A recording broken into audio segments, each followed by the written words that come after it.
if you want to see the notion of how angling can impact on someone's well-being, if you want to quantify it, just look at those people when they're, a woman who'd lost her legs, trying to reel in a fish, propping the rod up against her false legs to reel in this trout, and the satisfaction on her face that she could bring it in. I'm giving myself goosebumps telling you about it.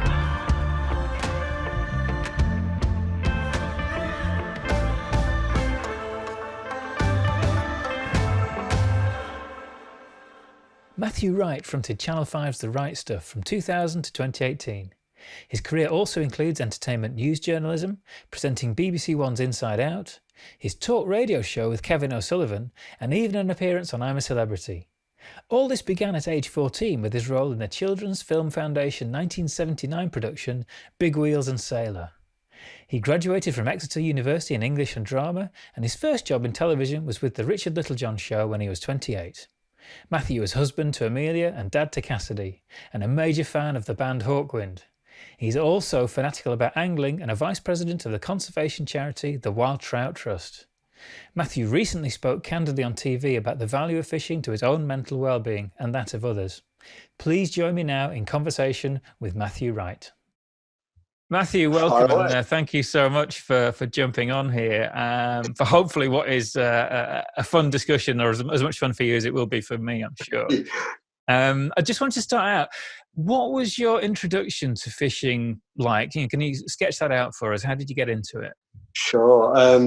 It was. I guess it from people of my generation, our generation, a fairly classic one. I'm a Londoner, originally from Croydon, so not much water around there. The Wandle, obviously, but there's a car park on top of it in Croydon. And my dad took us on a holiday to the north at Broads. I was 8, 1973. He bought from Brundle, I think it was, a little fiberglass rod, maybe 4 or 5 foot long, little basic reel, 1 float, 1/4 of a pint of maggots, which lasted me 10 days.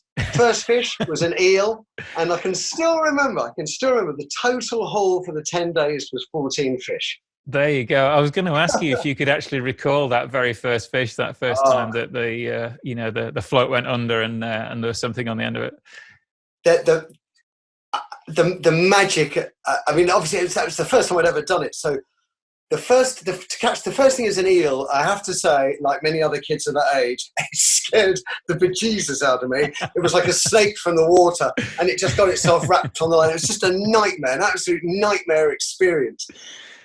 But and this sounds bizarre when you think about it from the perspective of an 8-year-old boy, but the aesthetics had absolutely got me, because I was, my dad had rented a sailing boat, just a crazy guy. And our bunk, me and my sister, our bunks was at the front, and there was a little hatch. And within a few days, I was going through that hatch at dawn, maybe 5:30 in the morning, and sitting at the front of the boat with the mist coming off the water, watching my orange float. And it's. I mean, I'll be honest. I was float fishing until I got the fly fishing, but I really did rarely did anything else. It absolutely captured me. I mean, this is probably an impossible question to answer, but do you have any kind of feeling as to what, as a child, what is it that that drew you and that captured? What is it in fishing that gets us? The people that end up sort of lifers at this. What is it about it? Do you think can you capture that, or is it just an impenetrable mystery? I've like many other people, yourself included, I have thought about it for decades, and with my sort of growing awareness of genetics and the relationship between nature and nurture, which seems, again, people were talking about this in Renaissance times. It seems bizarre that we're still wrestling with concepts of how much of us is pre-programmed and how much of us is learned. And I really wonder, Paul, whether there is a genetic bent to fishing, why it got me immediately. And yet other people I've taken have caught fish, but it didn't connect with them intellectually, spiritually, however. But for me, it was immediate, and it's never left me. Yeah. And interestingly, something popped up on my Twitter feed this morning. An old student housemate of mine, we did our PhDs together in Sheffield, but Adam Hart, his name, he's just brought a book out. And I believe that, as I saw a little quote from you on there, so it's strange how, Yes, indeed. small world, isn't it? But his take on the book itself, as I understand it, is about it's called Unfit for Purpose, and it's about how we as humans were kind of basically cave people dropped into the modern world, and why there's a mismatch between what we evolved to be good at and what we needed to survive then versus being immersed in social media, the pressures of modern life and work. Absolutely. And touching on lots of things, including sort of well-being and sort of mental health as well, and that mismatch. So I do wonder whether there's some kind of atavistic, kind of a throwback thing that for certain people that it allows us to express something with deep within our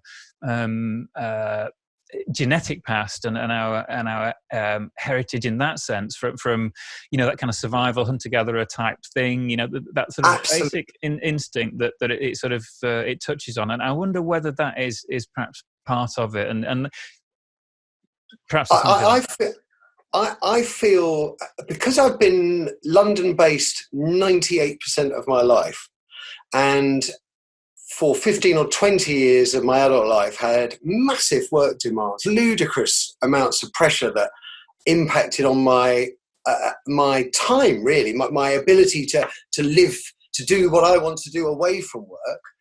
I did less fishing, and I could feel I was doing less fishing. I wanted to go out more. I felt deprived of green space.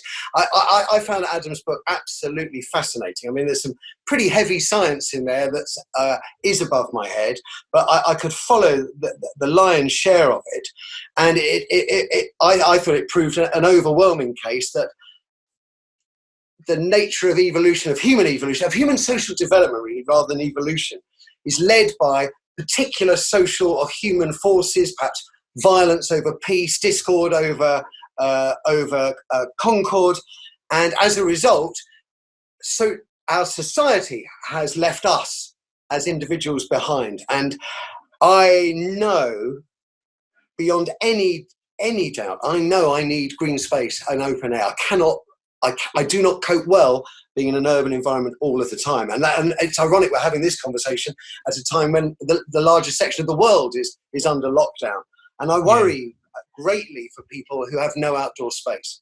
Yeah, absolutely. And I think that's something I certainly want to pick up on, and it's perhaps something that we'll segue into a little bit, but just to give people a sense of the kind of spaces and the head spaces that you enjoy, that you get your sort of relaxation and fishing experiences in today, at least a cross section of them. You've been kind enough to send a few photos through, so if I can get the whole screen share wizardry to work, let's have a look if we can manage this. Okay. Let me know if this is coming up here, but this should give you a little bit of a flavor of some of the fishing and the stuff that you enjoy when you get the opportunity to. So what's the story behind this fish? Well, this is a photo by Glenn Poynton, who will be well known to people within the angling world, particularly those around the Peak District. Anybody who doesn't know Glenn, he's kind of a sort of a Stoke-on-Trent accented. He's from Stoke. He's a great bloke from Stoke. He's 100% Stokey, so he's kind of like the Artful Dodger with a Stoke accent, crossed with Carl Pilkington, but with a dash of amphetamine, so he's like a high energy sort of. Yes. Yeah. I don't know if I'm. He's also rather like Peter Hayes, another sort of giant within the fishing world. Yeah. Has that sort of natural propensity to think outside of the box. And yes. Yeah. We decided he'd never been bone fishing. I've been very fortunate through my TV years to earn quite a bit of money, and I had eight glorious years of single bachelor life where I had basically school-length holidays and a decent amount of money in the bank account. I just went fishing every time I could, because when you're on your own, I can't think of a better way to spend time. I mean, the idea of going away on a holiday and lying on a beach in the evening, until the evening, and getting up and having a drink on your own. Oh, no. But fishing, you meet people, or you meet a guide, or you've got nature.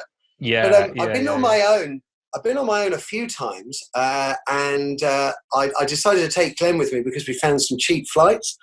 And so this is Glenn's photo, is it? Is that right? This is Glenn's photo of a pretty good bonefish, actually, probably about 8 pounds, and a mad guy in the back who, Howard Gibbs is his name, who has a house on this island in Turks and Caicos.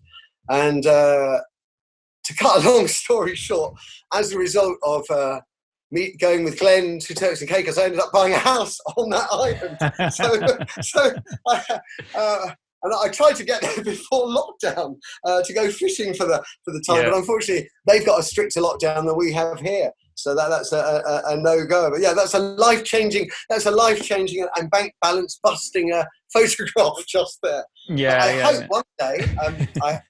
I wasn't expecting to become a dad so late in life at 54, but we are still intending as a family to go and move out to Turks and Caicos for a few years before Cassidy has to go to school. So that's something. Our adventure is still out there. Fantastic! What a fantastic story, and what a great fish. I mean, it's a handsome bonefish. And of course, just to flag up to folks as well, this fishing is sort of catch and release fishing, and the welfare of the fish and the sustainability of it is super important as well. So a little clip of one going back there. This is a classic example of how angling can reverse fish decline or negative impact on fish populations.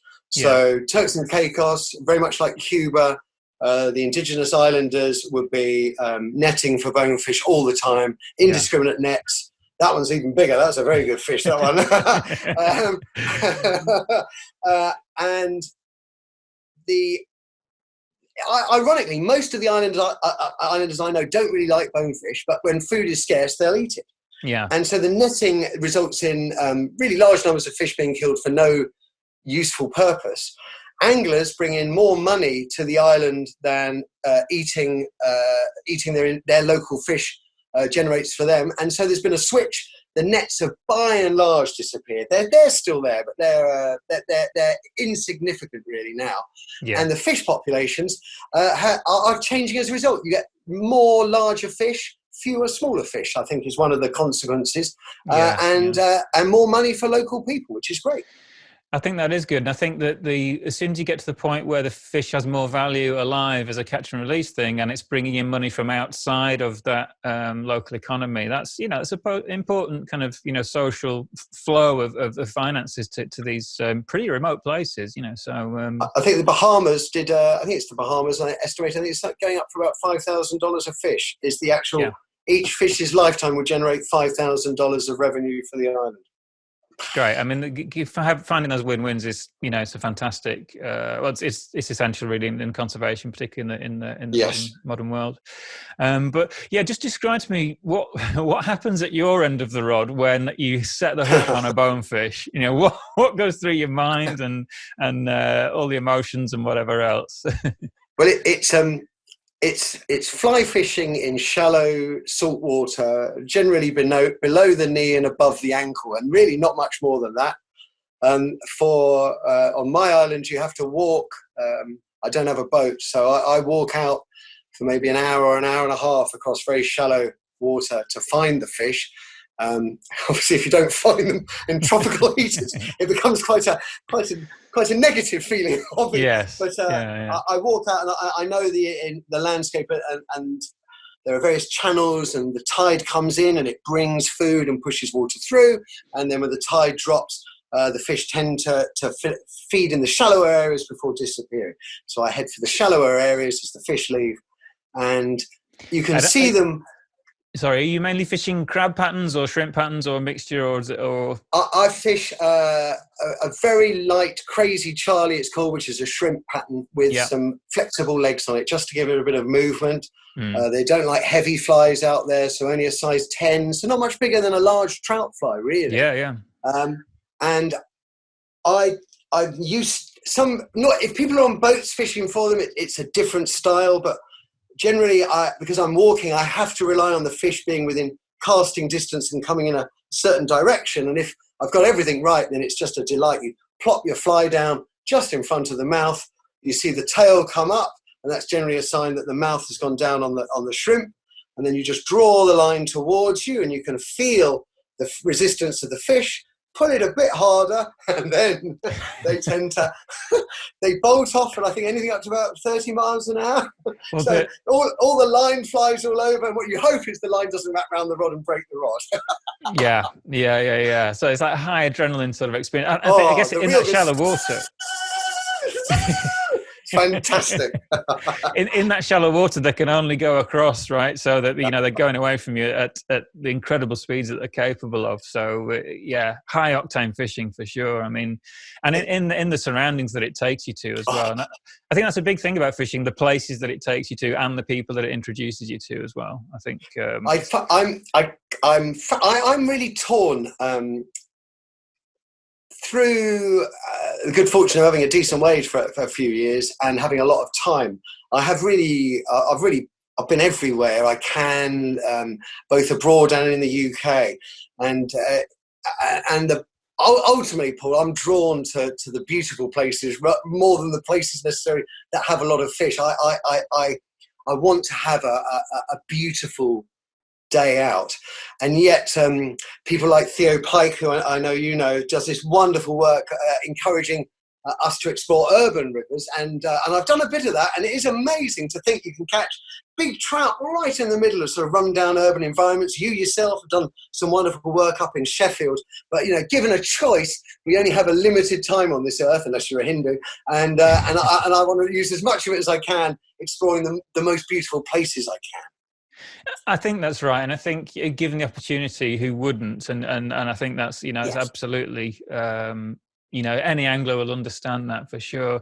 But I do like the idea that you can find that sort of scale of adventure in these unspeakably beautiful places, but at the same time you've almost got that I kind of almost think about it like the kind of the Lion, the Witch and the Wardrobe, like so going through, even if it's your local canal or whatever it is, once you kind of get to the waterside and sort of leave the rest of the the hustle and bustle behind, you're kind of in that situation. You can find adventure in the most unlikely places. I had a great chat with Luke Jennings, the author, and he was talking about night fishing on London canals and that sort of almost terrifying sort of experience, but that feeling of trespass, but certainly that escape and the places in your own mind that fishing takes you. I think there's a lot to be said about it, and it's so diverse as well. But I love to go and hang out here, So. I love your analogy to the Lion, the Witch, and the Wardrobe. I'd never thought of it like that, but it is the act of fishing is meditative. It is for me, it's a portal, and it really doesn't matter if I'm sat at Norwood Lake in Crystal Palace with my old pole, float fishing, down in Wales or Devon. I'd camp out there and sometimes spend 2 or 3 weeks camping out and completely feral for pennies. Really, that would only cost pennies. The price of the petrol down there and some basic food, and I could stay there for a few weeks. But you're quite right. It's the act of angling itself, I think, is the critical thing. Otherwise, you're just having a walk. You might as well be playing golf. Yeah. Well, and it's sort of a way. I'm just going to gloss over that. Don't hate us golfers, but it is on a semi-serious point. You have a far more meaningful and direct connection with the food chain, the food web, the environment, when you have to observe nature in the way that you do when you're angling, and then you end up with that literal physical connection to the thing that you are hoping to have a brief encounter with before sort of releasing it back into its everyday life. Absolutely. And one of the biggest leaps for me in terms of that connection was the first time I put waders on and went into a river, and I still find, right, just as talking to you miles away, nurse shark, nice, beautiful. Yeah, thing. Sorry, I knew you had a picture of a river, so there is something that I still find the act of walking into a river in waders as exciting now as I did the first time I did it. I still can't quite believe I can stay dry and warm for a day most of the time, and it didn't take long for me to realise that once you're in waders, wildlife treats you completely differently. I mean, to fish with swans sort of either side of you, just keeping pace. I've seen mink on riverbank, which obviously aren't necessarily things to celebrate, but there's no fear of them at all. I mean, just feet from me. The bird life and everything, much stronger. Once you're inside the water itself, you appear to be less threatening. So I can't advocate that enough. I think it's a wonderful thing to be able to bring yourself into the river. Yeah, I mean, it just reminded me then, I'm always astonished by the number of people that say to me, oh, I've never seen a kingfish. And it's like, I see dozens of them all the time. And it's because you're down there sort of standing still and paying attention. And it's even people that walk in the same places that, that we would, that I've seen them, routinely. Unless, it's not as if they're kind of camouflage, sort of electric blue and orange things, The lovely John Beer, the angling writer from Trout and Salmon, who actually took the photo I'm looking at the moment, which is on the CAD, I think, in Devon. Yeah. We went to another river on Devon. I won't embarrass the landowner concerned. A charming man, and John Beer always gets a good story out of them. We're having a lovely cup of tea, and we just had a sort of skulk around the river. We hadn't gone fishing yet, and we'd already seen about 2 or 3 kingfishers in the sort of 15 minutes we'd been down on the river. And we walk up and see the landowner, had this cup of tea, and John goes, "Oh, it's full of kingfishers." The landowner said that he never seen one. So, and we spent the rest of the day, they just go up and down. It was like the M4 of kingfishers. I've never seen so many. And the landowner must have been 120 yards away and had never seen one. Yeah. So sad. I suppose a miss is as good as good as a mile, isn't it? An inch is good. That thing. If you're not in that spot and you're not interacting in that environment in that way, you'll just never experience that. Very true. So yeah, I mean, Devon. It seems like the rivers of Devon. I know you fish on the chalk streams a good deal, and obviously it's possibly a little bit more local to where you are just now. But the rivers of Devon seem to hold some fascination for you. They do. So I think if I could only fish one river for the rest of my days, I would choose the River Usk. So we're up in Wales there, and it just it's just. I mean, it has some huge fish in it, which is one of the very appealing parts of it. It's also spectacularly beautiful, and I love it there. The downside is it is a spate river, and it can be the recent floods. I've never seen anything quite like it. Devon, spate rivers, but they clear quicker. And I was a student at Exeter University. Well, ironically, I never went fishing in the 3 years I was down there. But I still have loads of friends around Dartmoor, and it's a great pleasure. I go down there every summer. I was down there this summer. It's an older sea trout, I think, there, and from the Plym, and it's a very laid back, easy place to go fishing, and there's loads of different streams. And like Wales, you have these passport beats, which for the less familiar angler are just wonderful. The ability to go on significant stretches of river for insignificant sums of money, and Devon has got miles and miles of it. Yeah, absolutely. I can 100% advocate for that. And I think as well, I mean, I do enjoy a real broad spectrum of fishing. I've tried to, dip my toe into as much as I can and just kind of, just immerse myself in as many different styles as I can. But one thing that definitely does appeal to me within fly fishing are these slightly more featured, so rain-fed rivers where there's a bit more gradient and you have complex currents and you've got boulders and you've got quite a lot sort of in that 3D environment going on. There's a special sort of the way that you read and interpret that landscape it's a sort of a bit of a skill, and I think that it's an addictive kind of learning curve to be able to, almost like a musician can look at a sheet of music and just intuit what the fingers need to be doing to sort of to read that music and translate it into action. With rain-fed rivers, and particularly the ones of Devon and the Usk is another great example. You've got that really rich canvas of things. It's telling you loads of things because the structure is complex, but there's information there, and I find that really addictive. And I don't know if you get a similar sense of these rivers, or again, you're making me think the I guess what you're saying, I get that there's a lot to read. There's a lot to read in these rivers. I fish, you mentioned chalk streams, I fish on the Wiley quite a bit. And I don't mind admitting, I find that phenomenally difficult to read, because the section that my club is on is mainly quite deep and fairly, I mean, it twists and turns, but the banks are fairly square. And the old boys, they know where all the fish live, and they're quite good at winkling them out. But when I turn up, and this is year 6 for me this year, and I doubt we'll see much of the river because of coronavirus. But each year I go there and I look, and I'm just trying to make sense of any of the delicate currents I move on the top, and I have to hold my hand up. I don't really make much sense of them at all at the moment. It's much easier when there's really clear foam lines, or you can see a very clear back eddy and something you can sort of think, I can try and work that. But when it's sort of more uniform, which of course is the enemy of trout rivers generally, isn't it? Uniform, straight, pushing through water. Indeed, it's much harder, and there's a reward to being able to read it, but there's also it's a frustration, I guess, as well. I'd rather have something more obvious, I think, to read, like a rain-fed river. That's really interesting, and it does mirror some of my own experiences. Certainly, I guess on chalk stream you have the element of you slow the pace down and you're looking for fish as much as you're looking for features. Yes. Whereas in rain-fed rivers, you're intuiting more where the fish should be.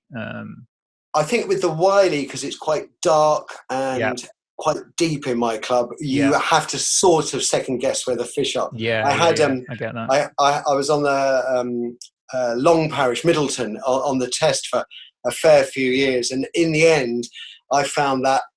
I can't believe I'm going to say this. Okay, I'm going to just say it. I found it too easy. There we go. Too easy. He said it, folks. You heard it here you first. Can see all the fish. You can see all the fish all of the time. You can see the ones that were feeding and the ones that weren't feeding. The first month of the season, when they wouldn't let you use nymphs and all the fish were on the bottom, that was quite tricky. Okay.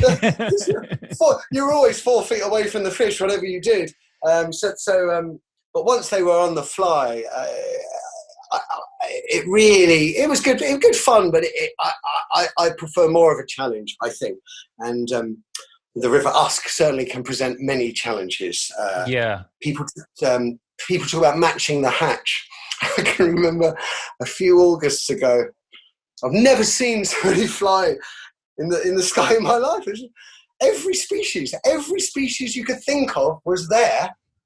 And the fish are rising, but I don't know which one they were rising to. It's impossible to tell. And I spent 3 days working through my fly box, and in the end, it was iron blue. Iron blue duns is what they took. And then I had 3 fish and 3 flies, and it went pitch black, and I couldn't find them anymore. That I found, even though the first two days I didn't catch many fish, I still found it a really rewarding experience. What are they on? What's that? What are they feeding on? That really, that gets the old heart and mind going. Yeah, absolutely. And I think, again, I'm not sure how many, I guess that's Slovenia, judging by the Slovenia, yes. Rainbow. Yeah. So just before we get onto that, just skipping back to some of the UK stuff, you're a vice president of one of the organisations that I actually work for when I'm not furloughed from that position, as I am for now my regular 3-day week with the Wild Trout Trust. But you're actually a vice president of that organisation. Yes. What inspired you to take that up? And how did that actually come about? Okay, good question. So ironically, it started with the other big conservation group, Trout and Salmon Conservation, Salmon and Trout Conservation UK, I should say, which has changed its name since I first joined. How did it start? For some reason, I ended up fishing with a lovely man, ironically from Devon, but we were fishing in Hampshire, called John Slader. And John Slader worked, I think, at the time for Orvis, and he was also quite heavily involved with salmon conservation, and was friends with Paul Knight. He does stuff as well, doesn't he? I think. Yes, he does. Yeah. And John and I, we just clicked from the sort of moment we met. My wife came down with us, Amelia, to fish, and they got along like a house on fire. And we became some really good friends. And we would meet up 2 or 3 times a year, sometimes on a riverbank, but also sometimes in London at the Fly Fishers Club or at some of the big fishing stores for charity dues and promotions. And I think it was at the Orvis store that I started meeting some of the Wild Trout Trust people. And I'm going to say this one out as well, because salmon people are all a bit strange. I obviously found myself naturally gravitating to the Wild Trout Trust people. who are even stranger, but in more charming ways. And it became, I suppose there's... So to go back a bit, I was a keen coarse fisher from the age of 8 through till whatever I was in 1999. And at that point I was working in the Daily Mirror, and I just decided to leave the Daily Mirror, and they had a whip round, and the leaving gift was vouchers for Hardy's fishing tackle shop, now Farlow's, in London. And it was quite a bit of money, 700 quid. And I opened it and I thought, I can't look ungrateful, but I can't buy any carp fishing gear there. It's just, this is hopeless. So I thought, all right, well, I'll go down to Farlow's. So I went down and said, I'd like, a basic trout fishing setup and a good book to learn with. And I was moving up to Norfolk, and I learned to fly fish originally in the back garden, just dry casting it in the garden. And I can remember making a pledge to myself in early 2000, after I bought this kit, that I was going to pursue this branch of fishing voraciously, to become really good at it, because I've never explained this before, but because I'd never really ever pursued a hobby voraciously before. And I thought, I've got the time and I've got the money, and I'm gonna become a good fly fisher. And so I just, all my spare time, the 8 years I had as a single man, was all invested in fly fishing. And you just become aware, the more you go around, the more people you meet, the more... I met Glenn Poynton just fishing. You got a ticket, he said. And he said, just trying to catch me up. And that's how we became friends. Yeah. You realise that you can't just go around taking fish out. You have to put something back in. And to have a voice on television and radio, to be able to flag up the awareness of these things has been really, really fulfilling. And thanks again to John Slater, he sent me, and I think Paul Knight might have come as well. We went to Loddington, which is an experimental farm in Leicestershire. Yes, where I learned. It's excellent. Yeah. And I did one of these seminars where I learned about agricultural runoff, soil runoff, and the huge impact that was having on our rivers just as the Somerset levels flooded. And Owen Patterson, actually, I think he went on the same seminar a couple of weeks before he got fired. And I learned then that not only could I make an argument for fishing for river conservation, but actually in the broader picture of where this country is going, in fact, where Europe is going. At the time we were in Europe, now we're leaving. That actually my knowledge and platform of rivers could actually could resonate even further and wider, and it has done, mainly unfortunately due to terrible natural events like floods. Yeah, indeed. And you were brave enough to have me on one of your shows to just chat a little bit about the issues. But again, it's good to have that opportunity to take really high quality information and evidence-based stuff and put it into that wider conversation, because it's not easy to package it into sound bites. It's a real skill. If I may blow some smoke your way, the Wild Trout Trust has a sort of conference weekend get together. I don't know what's going to happen this year. Presumably that's going to go. Yeah. And if you told me 10 years ago that I was going to give up weekends to go and spend them with mainly men sitting in different types of Churchill talking about fish, I would have laughed in your face. And yet I've actually found them some of the most rewarding, fascinating, life-enhancing, encouraging experiences I've ever been on. And that's when I started to hear some of the science that you've been involved with, started learning about peat bogs, and you realise it's all connected. Yeah. And I keep thinking, it's one of my arguments with the politicians I know, and unfortunately, as soon as you get one to understand, like the fabulous Mary Cray, they lose at the election and the process starts again. But you realise that there's a lot of ignorance in amongst our politicians, and it's beholden on us to try and get more information out to them.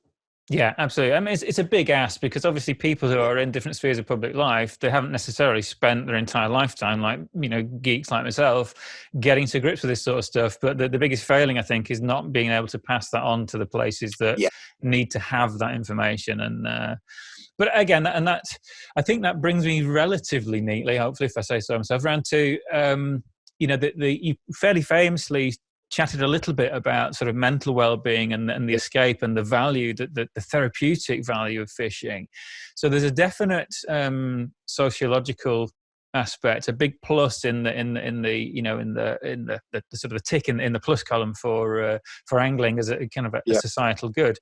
Clearly, there's plenty of people that maybe feel, uncomfortable about fishing being something that, people in civilized societies still do for recreation. But I definitely think it's worth flagging up and having those kind of discussions and tough discussions in some senses, because it's similar to the relationship. And again, we're coming back around to Adam Hart again, some of his stuff. Funny enough, I was going to bring him up myself. Yeah. The relationship between trophy hunting and conservation, and it's not a simple picture. And there's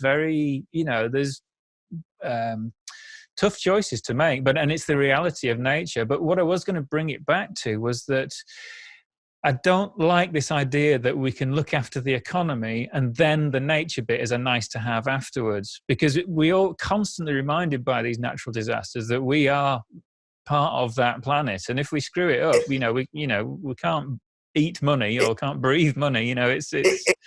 If I may, I'll make an exact parallel between what you've just said, which is economy, business, for want of another word, economy and environment. And I'm going to do it through the prism of coronavirus. And I've been saying on this morning on TV the last couple of weeks, I totally get why we're in lockdown, and I absolutely support it. But what is the point of looking after only our physical health if we don't do anything about people's mental health?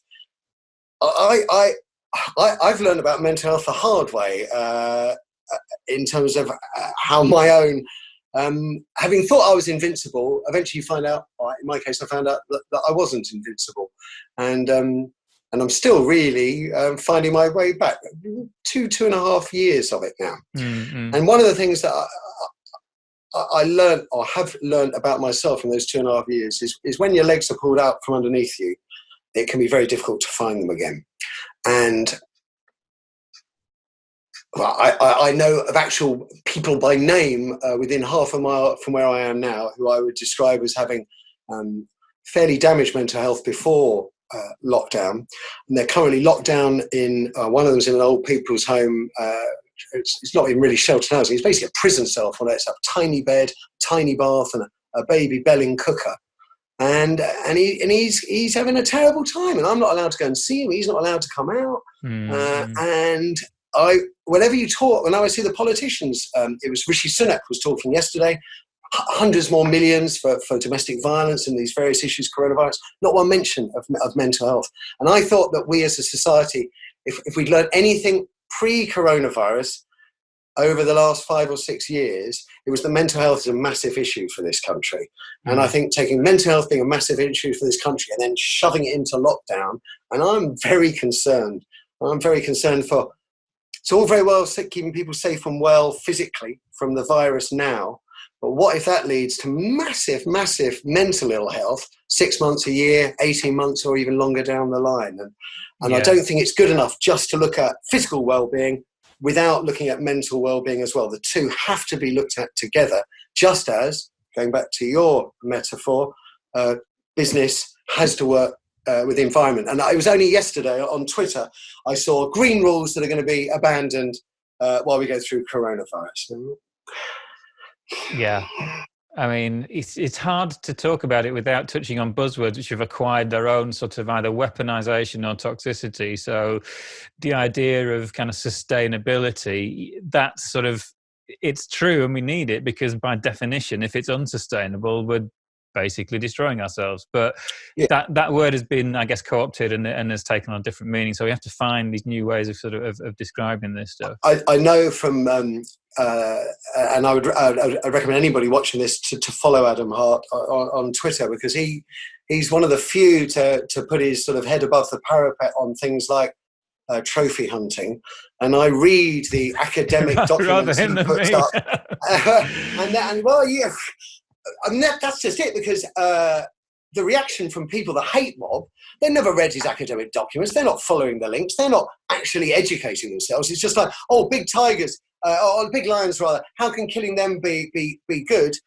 Therefore you're evil and you're bad. Well, read, learn, educate yourself, and you might see that perhaps allowing some fat, unappealing American to kill lions might mean that there are more lions and zebras and giraffes for everybody else to enjoy. And or you may still hold true to your original opinion, but at least you've done that in a sense without just it being only the surface kind of emotive level, which is where it all falls down, I think, isn't it? Yes, indeed. If I may, just one more on mental health, because Charles Jardine, another giant of our world, absolute fabulous fella, he's one of his many endeavours at the moment is fishing for schools, and I'm going to be getting more involved with that as well, because when I met them at a do at Farlow's just before Christmas, I just assumed they were just trying to get people fishing in schools, and in actual fact they're reaching out to the kids that are already being failed by the education system. And some of the testimony, you take a kid that doesn't turn up to school, doesn't want to study, you know their mental health is already going to be impaired or damaged just from those things alone. And they're in danger then of falling into county lines and criminal endeavours, everything, all the negatives in life. And some of the testimony from just one kid taken out fishing for a day, comes back, starts re-engaging with the school. The school reach out to Jardine saying, the guy, he's turning up for lessons. He wants to do something with his life. You get that from one day out of your urban, rundown environment, one day by a river or a lake. I thought that was wonderful. And I think looking after the mental health of the next generation, that is something that we as anglers, all of us can do. Yeah, I think what I'll endeavour to do is to I'll put out several links to wherever this ends up sort of being embedded in the descriptions or in the actual articles and what have you. And I'll certainly include links to fishing for schools and relevant things like that. But also, if people want to follow up on that a bit more and get into the evidence base around that, I was fortunate to take part in some work by a social cooperative research group called Substance. And they did the societal benefits of participation in angling, and they studied things like Get Hooked on Fishing, which was a deliberate program that actually signposts people in difficult to reach demographics that are at risk of offending potentially, and all the sort of pressures that go along with that, educating them through angling and then actually signposting them into careers within the angling industry as well. So it's not just a kind of like a fluffy woo-woo sort of a thing. It's actually real practical sort of structured help. And that was just one part of that research project. The other parts were around well-being, whether it's physical or whatever, and just the real characterizing and quantifying where possible the actual benefits of participation in angling and what it does for us as a society. And that's, I think it's important to feed into those discussions around, you know, the sorts of things. I mean, clearly you can see I'm in the fishing den surrounded by, you know, so you probably know which side of the debate I would sort of fall on in terms of whether I think it's a good thing. But, you know, that being said, there's stuff out there that actually capture some of that, and I'll definitely signpost people to that. It might be the sort of stuff that you'd get stuff out of yourself if you wanted to dip into it. There's again, because it's always very difficult to quantify something, isn't it? How you can actually scientifically evaluate what people, rather than an individual, what people can get out of an activity like fishing. There's another charity you'll be aware of. Bill Howell runs it, Fishing for Forces. And they work with pretty damaged either serving or veterans from the military. And if you want to see the notion of how angling can impact on someone's well-being, if you want to quantify it, just look at those people when they're, a woman who'd lost her legs, trying to reel in a fish, propping the rod up against her false legs to reel in this trout, and the satisfaction on her face that she could bring it in. I'm giving myself goosebumps telling you about it. And you touched on it. I find it difficult. The notion of you're a sophisticated adult human and you get your kicks out of torturing fish. I don't get my kicks out of torturing fish. I get my kicks out of going angling. But when I see human beings that have been mangled physically and in some ways, I think it can arguably be worse, mangled mentally by war, killing and bombing, and I see that the clear, tangible benefits that they are getting, every one of them is all the way around the lake. And I find then that I'd love to have a word with those people that say, oh, you're just torturing animals, because we're not there. We're helping people, properly helping people. Absolutely, and I know there's a great number of case studies for Project Healing Waters in the United States as well. Very similar initiative, and just dozens of heartwarming sort of case study stories, personal. Breast cancer now as well for women. And there's been a lot of work done there by Giddy Bates and the like, which is wonderful too. Absolutely. So I think it's important to capture these things, but at the same time, I think that angling as an activity is such a fantastic leveler, because on the bank, engaging in that activity, it doesn't matter if there's a big disparity in skill level, because you're both, everybody's there getting the same thing out of that experience. And the fish don't care what your background is, or what your CV says, or even what your criminal record happens to be. It's a fantastic leveler, and it's everybody can get the same out of it, given the opportunity to engage in it. And hopefully some of the stuff that we're doing with Fishing Discoveries is removing barriers to people trying something a little different that's within their reach and sort of, wherever that might be. And it might be a phenomenal adventure to the Caribbean or whatever it might be. Or it could be literally, the urban canal and everything in between. Yeah. And I think we all get the same thing out of that activity. And, I feel that if I can contribute anything, hopefully it's to give people, remove those barriers, give people those opportunities to get into that and take. Well, the nice thing about you, Paul, is you don't just remove those barriers, but you remove the physical barriers as well to enable the rivers to be healthy too. Barrier removal expert. I see what you did there. Loving your work. But again, that's a big part of it is capturing those things that are not commonly in the conversations that in which they need to be. So the idea of barrier removal, so rivers can flow freely, it's not only about the fish moving up and down them. Probably the most significant element of that is allowing the riverbed to actually move down from the headwater sections and be transported down to create that physical habitat as it goes. And that's, not many people cognizant of that, and that's for good reason. It's heavy sort of physical geography sort of stuff that not many people I love learning about the mindsets from generations have gone by. The notion that wild rivers, they weren't good enough. They weren't good enough. We have to change the rivers and make them straight, because then they will be better rivers and they will suit everybody. And you think, what a fantastic. Particularly the Victorians, I think they really were sort of like, nature is wrong. This is the way to do it. Yeah, it's like, stand back, hold my beer and watch this. And it's so back to front, that thinking. And to, people like yourself and John Gray, another big guy in barrier removal, I find...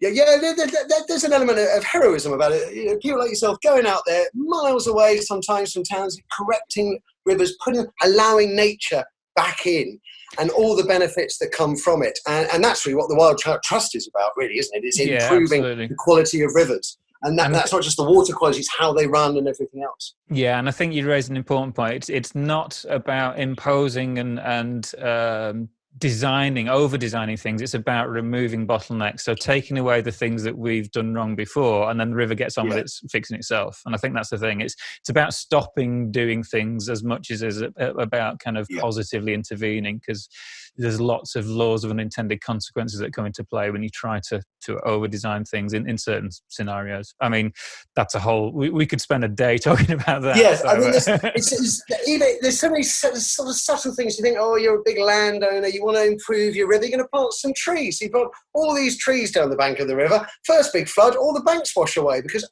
you should have planted low-level shrubs as well. But you didn't want to, you just wanted trees down. So there's people who try and they're not quite there. And I think maybe we can maybe make the same for some environment secretaries in the past. They really have tried, and then circumstances, the legs get pulled from underneath them. Coronavirus now, everybody's legs from underneath them. But I wish I was broadly as positive about government approaches to our waterways and rivers as I was about organisations like Wild Trout Trust. I'm not really yet. We'll have to see. No one's talking about Brexit, which is quite enjoyable, I have to say. Even if we have to hear about things like body counts every day, it's still quite nice to park Brexit for a bit. But let's be under no illusion. Once this coronavirus thing is done, we'll go back to that, and concern for our waterways will then rise back, I think, within all of us as to exactly what protections they will be given. Yeah. Absolutely. And I think, hopefully this isn't the last time that we do this, but maybe for today, perhaps 2 points to finish on to sort of to capture things.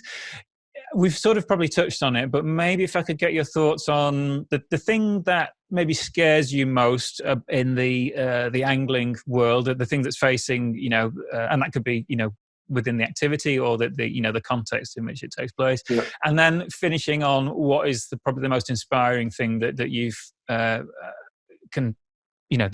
on your sort of horizon at the moment. What inspires you most about what you're seeing in the angling world as well?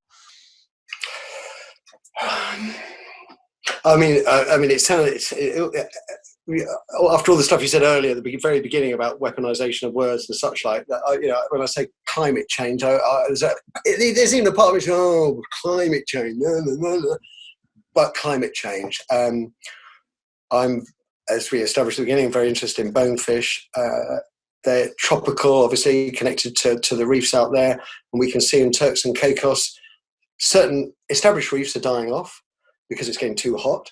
Interestingly, different areas that weren't suitable for reefs are growing.